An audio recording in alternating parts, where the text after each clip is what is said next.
Одна из лучших работ Станислава Анфимовича Торлопова – это каллистрат Валерий Жаков. Работа выставлялась в Санкт-Петербурге. Вот сейчас в прошлом году у нас было 150 лет выдающегося нашего ученого.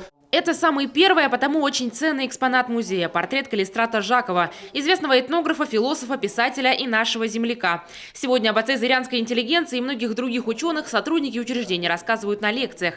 В этом районе выдающихся умов было рекордное количество – 68. Так называемый клуб ученых – одно из направлений работы музея, а их с каждым годом все больше. Обновляются и залы, сейчас их 10. В фонде почти 9 тысяч экспонатов, от работающих радио и патефона военных лет до части скелета мамонта. Недавно открылась даже своя галерея. Мы сделали постоянную экспозицию. Здесь представлены работы известных таких художников, как Станислав Анфимович Торлопов. Станислав Анфимович сам в дар музею, Эмме Алексеевне, основательнице музея, вот подарил эти работы. Кроме Станислава Анфимовича есть другие работы. Вот, скажем, такой известный художник Полин, он родом из Зеленца. Завтра школа из Сыктывкара, вся следующая неделя отдыхающие из санатория. График расписан на месяц вперед. Для районного музея показатели рекордные, при том, что учреждению всего 18 лет.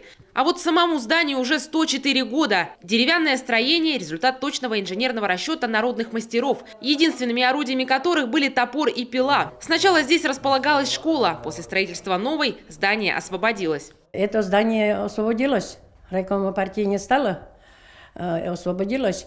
И 5 руководителей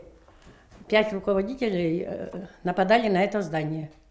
Но народ, актив, мы стали собираться, собрание, объяснять, что надо это культуре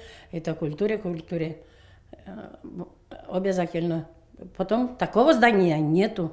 В районе, не в республике. Внутри все как было больше 100 лет назад. Понятно, что здесь регулярно проводят косметический ремонт. Но о старине напоминает, пожалуй, только скрипучий пол. В музее сохранились перила в первозданном виде, двери, окна. Ну, поменялись только, может быть, замки и поменялись вот эти ручки дверные. А так все, да, а так сохранилось все как было 104 года назад. А вот внешний облик не просто тревожит, пугает. Окна еле держатся, на переднем фасаде не хватает архитектурных деталей, а задний и вовсе вот-вот рассыплется. Я очень переживаю за вот это состояние венцов. Мы пока не знаем, поэтому нужны, соответственно, экспертиза. Действительно, вот, или только в этом месте может быть оно, а может быть оно уже захватило дальше.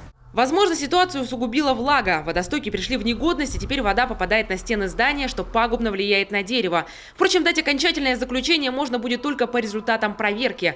Это здание является памятником архитектуры и объектом культурного наследия регионального значения. Именно этот статус осложняет вопрос ремонта. Согласно законодательству, необходимо провести сложную процедуру экспертизы. Возможно, придется привлечь даже специалистов из других регионов. Только на предварительные работы, проекты и экспертизу требуется около 4 миллионов рублей. Это даже больше, чем на сам ремонт.